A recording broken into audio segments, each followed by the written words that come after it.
to the Club Nevils podcast. My name is Ramon Lyons. I'm Leon AG. And welcome to episode 3. We have a special guest with us here today. We have Mr. Barrington Baynes, Multimedia Specialist from this unnamed university. And we just wanted to speak to you guys and just introduce people who offer different perspectives. Cause I know as we're young black men, we're always in searching for people who look like us in our university and around us in our community. And we feel like he fits that description, so we can let him introduce himself, and then we'll go from there. Awesome. Pleasure speaking with you both. Definitely. So, I started from a very humble beginning in Irvington, New Jersey. My parents moved me out of that location to basically just give me a better life. So we moved to Southern Maryland. I was around 5 years old, and I grew up in the Prince George's County area of Southern Maryland. Attended the public schools there, made my way all through high school, and then eventually attended Temple University, where I studied film and media arts. Okay. Upon leaving Temple, I worked with various youth organizations. I worked with the Philadelphia Anti-Violence, Anti-Drug Network.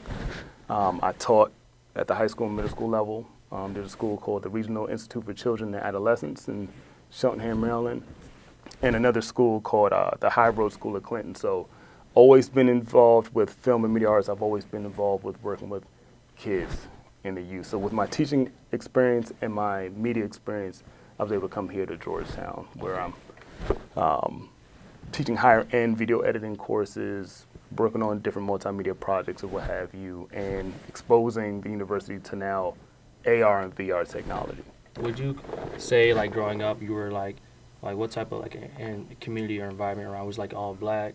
Was mixed? And going to APWI at Temple, how was that? Yeah, so growing up, I would have to say my upbringing was almost like living in a segregated community. Yeah. Not to say blacks do this and whites do that.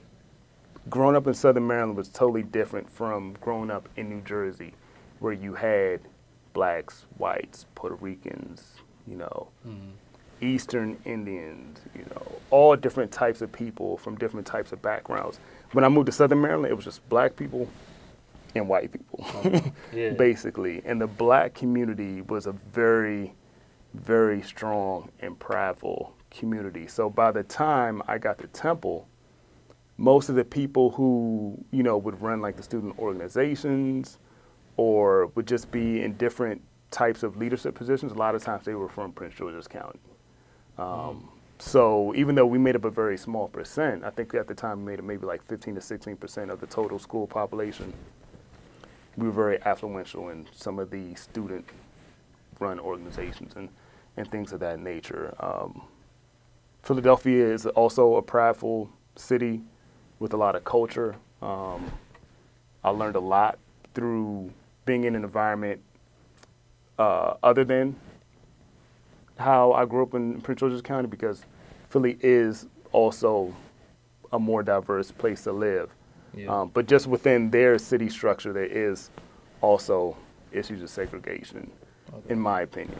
Yeah, so I know one of the big problems I know with what I see is that the people who look like me, they see a limited amount of opportunities to better themselves, so they fall into the same traps that maybe their family or friends do. Mm-hmm. So how did you get into film and media, and how, being that you were from such a segregated place? Yeah, I basically always had a camera on me, and when I didn't have my camera on me as a kid, this is starting around middle school and high school.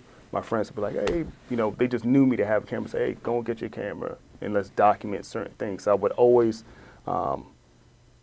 film our everyday life, or if there was a go-go going on. Go-go is a genre of music that's heavily influenced in this area.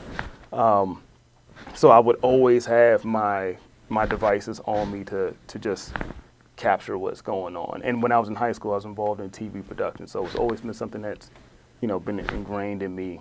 It's an extension of my body, basically. So you didn't feel pressured to only do one thing? Because No.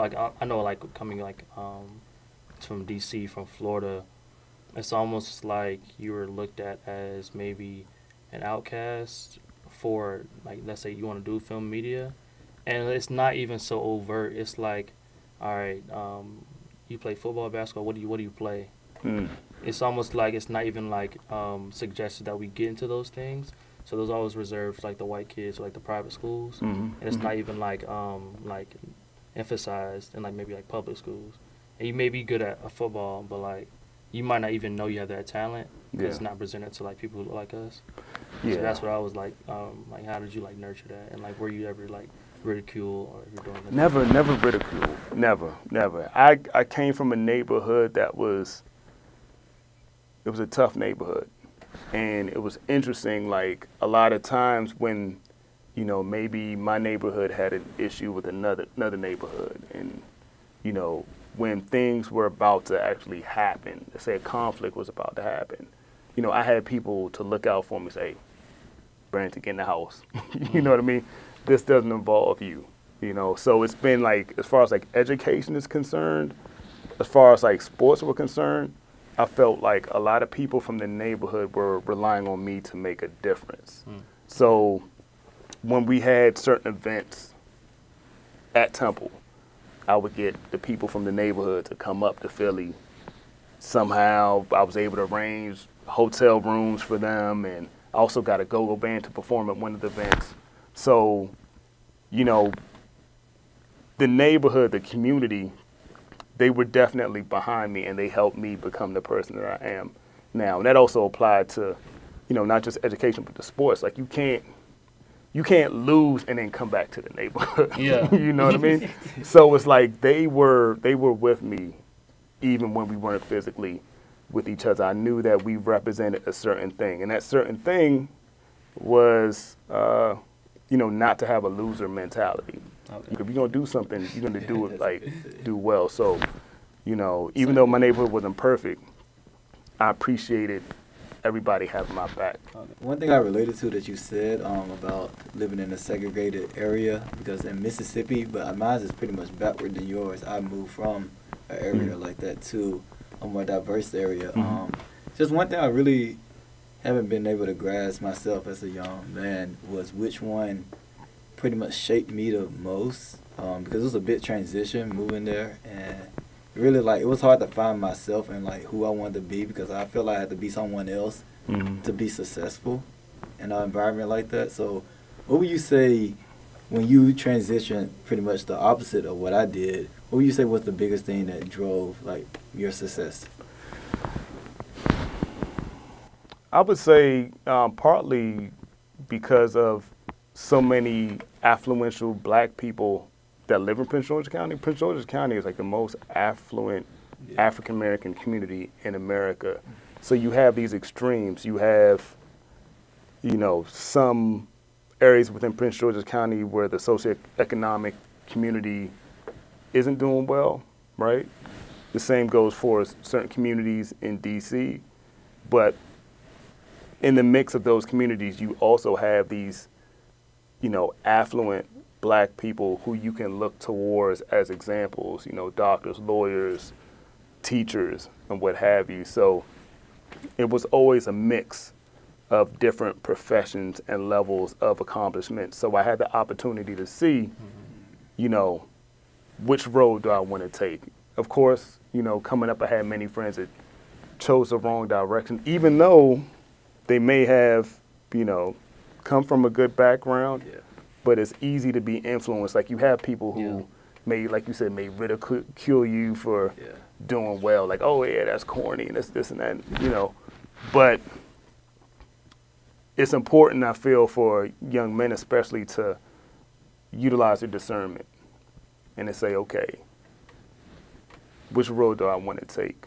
You know, I don't like negative consequences, so I avoided a lot of stuff. You know, I thought about them, you know, just being young and dumb, but I never really wanted to take that route and go through some of the issues some of the people in my community actually went through. So yeah, seeing those examples, also having an older sister who went to Johns Hopkins and got her degree in biomedical engineering, and then eventually she went on to get her master's, and technical business administration, and she went to school in Oxon Hill. Oxon Hills at that time wasn't a great area to live, but they had programs to help people who wanted to take advantage of, you know, math and science and technology and whatnot. So, just taking advantage of the good and sifting through all the bad, just using discernment really helped me. I feel like the 20 and 22-year-olds, like in that stage, that transition stage, they're growing into their self. Like, what can you say to that man or that young man growing up, like how to like not become that? Yeah, don't become complacent just like based off what you already done. Yeah, I would tell my younger self to be a nag. You know, if you know someone who has a certain skill set or information, you know, bug that person, call them, email them. I think growing up I was prideful and I wanted a lot of people to seek me out. You know, even in the church, you know, I'm like, oh, we got all these men. Men's day choirs, like 100-something guys. But I didn't feel like they were coming to me to give me certain information. So I would definitely tell my younger self to just ask more questions, not be fearful to approach an older man, maybe 40s, 50s, 60s. You know, hey, how did you get that car? How did you get that house? You know, how are you running your business? You know, how should I treat my spouse or my girlfriend at certain levels of life? Because we don't know much, right? And when you have a pool of lots of people, you can just talk to that large group of whoever and just start picking and choosing what information you can apply to your life. So I have examples where I had an old boss and I would call her up and she gave me like the groundwork of a production company, you know, what should be in a production or a price sheet and, you know, how do you incorporate and things like that. You know, she didn't just come to me and just drop the information. You know, I kind of had to ask her specific questions. So, you know, I would tell myself that, yeah, if I want something, I got to go out, talk to that person, get the information out of them by any means, definitely. Yeah, speaking on giving back to the black community or any community that you're from, I know a lot of people on campus, even myself, are in a rush to give back to the place that they came from and pretty much that shaped the person they are.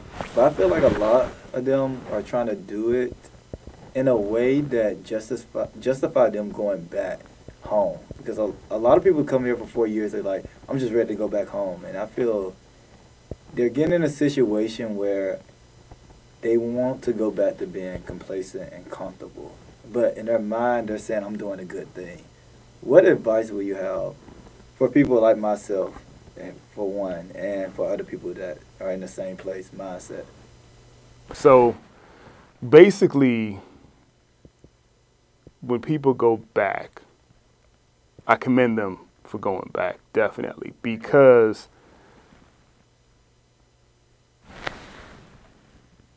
our communities can't get better unless we have examples and role models of people who are in different positions of professionalism. All right. So how do you know what to aspire to if you don't see it? Because the news and social media isn't really doing a good job right now. But at the same time, people have to be careful, as you were alluding to, in becoming complacent, and they have to really realize that they need to reconnect with other like-minded people as well. So it is very important to reconnect with people who you went to college with. I know me personally, in my neighborhood, I have a lot of older people in my neighborhood that I don't connect to. Because I bought my house, I think I was maybe 26 or 27 when I bought my house, right? So just like a lot of older people in my community. The same goes for like my church. Here, at the place that I work, there's not a lot of people that look like me, right? So when I reconnect with the people who I went to school with, right, who are doing great things, it reminds me of who my competition really is. Yeah, you got people who you're going to grow with, like as partners, and then you have other people who you're going to compete with. You know, for example, I did really well with investing, right? Purchasing stocks and, you know, trading and whatnot. I did really well. I can talk to some people and they, you know, they're like impressed and like, oh man, you made such and such money. That's the thing. But you got to have a friend who like, so what? Like, what are you going to do with that next event? What's the next thing? Yeah.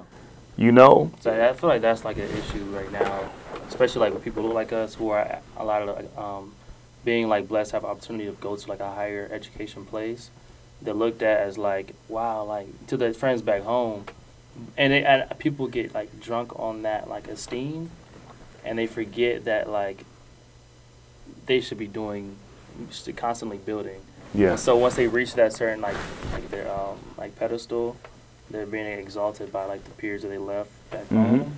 And so like I've seen like a whole like a lot of times like people get like so like infatuated with their own self, and then they start to lose like their purpose that they came in there with, and then they like don't last, like phase out, or they don't reach the full potential that they could have reached based off that.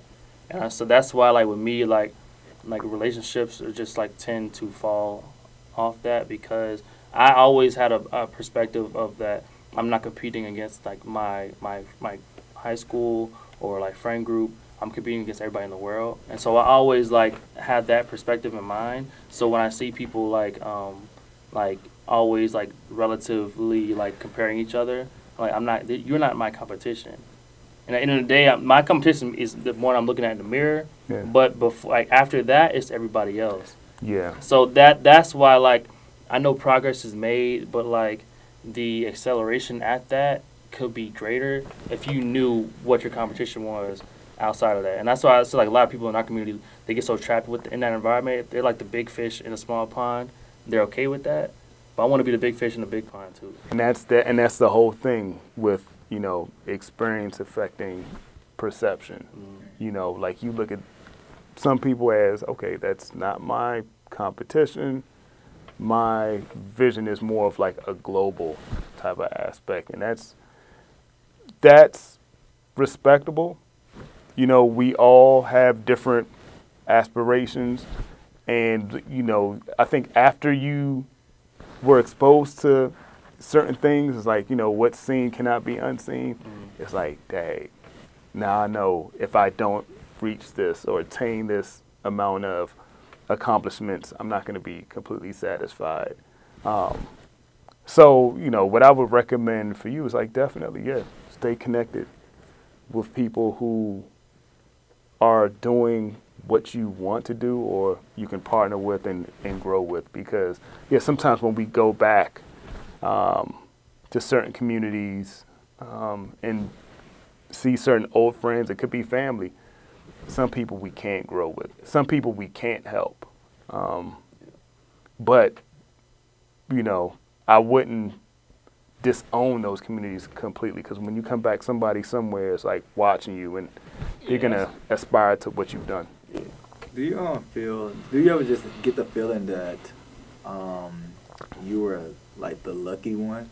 And what I mean by that is, do you feel if anyone of your old friends that pretty much got stuck, if they would have had the same opportunities you had, they would have probably made the most of them as well?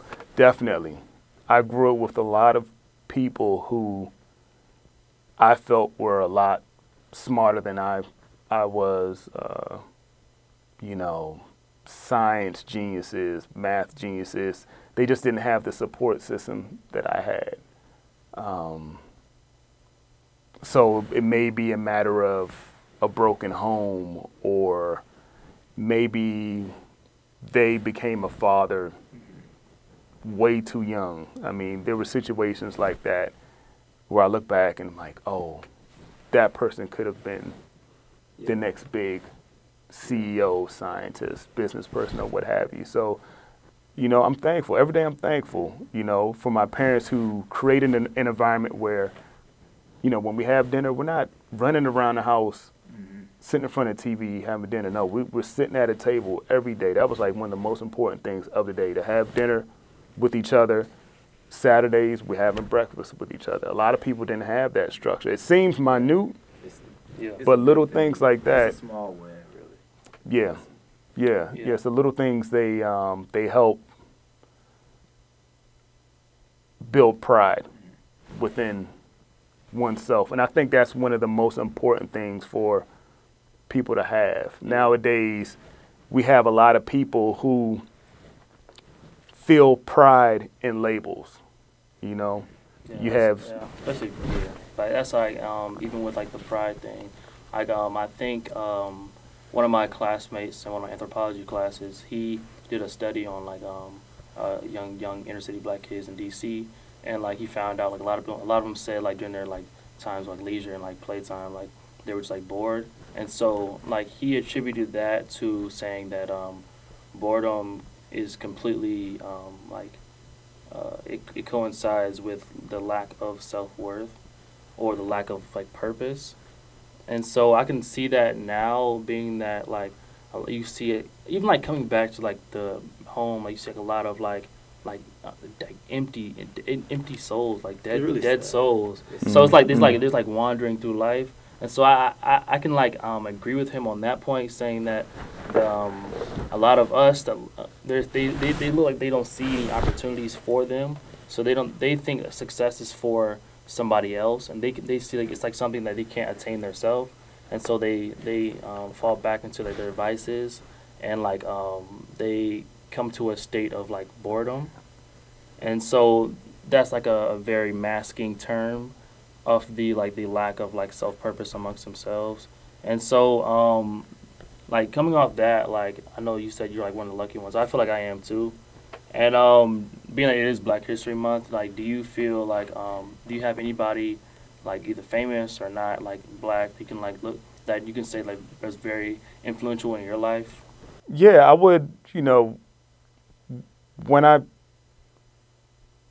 look towards someone who's famous in my life, like very influential. Very influential. A lot of these people would be members of my family, you know, who I'm first generation American, where, you know, folks who came from the West Indies in my family who came here and became very successful. I think they emphasized and really pushed themselves and their children to take advantage of being educated in this educational system here in America. So a lot of them, you know, they got into businesses and moved up in the ranks, and they've done very well for themselves. So, you know, looking at my family, I have like, you know, CEOs of insurance companies or people who lived in America, went back to Jamaica and created money market banks and whatnot.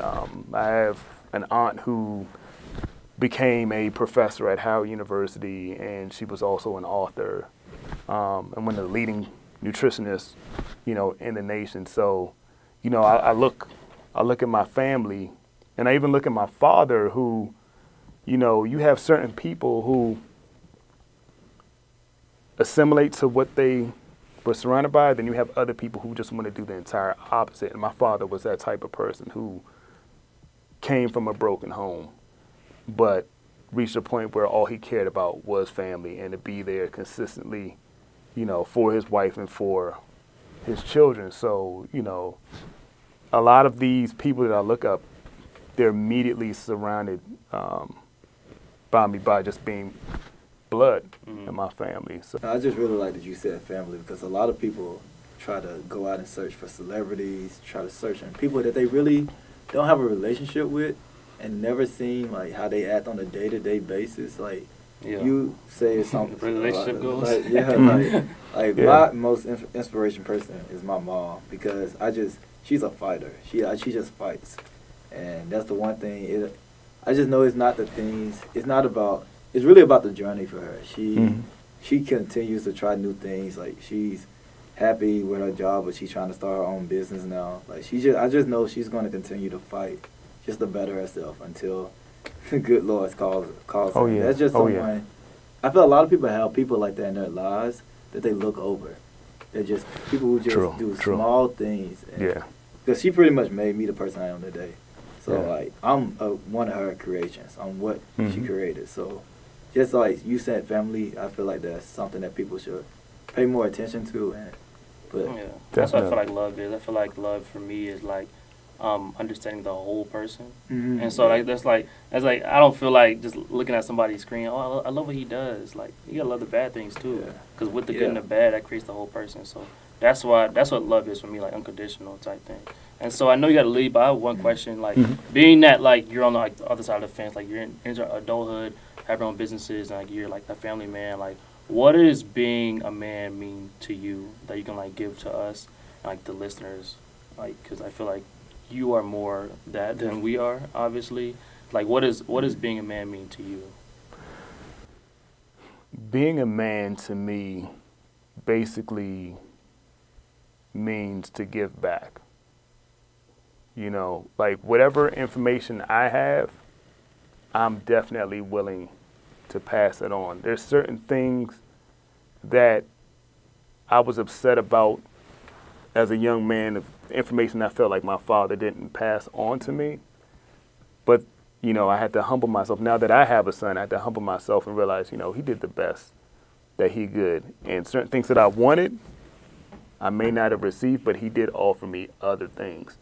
So, you know, there was a long time in our relationship where we did not have like general conversations.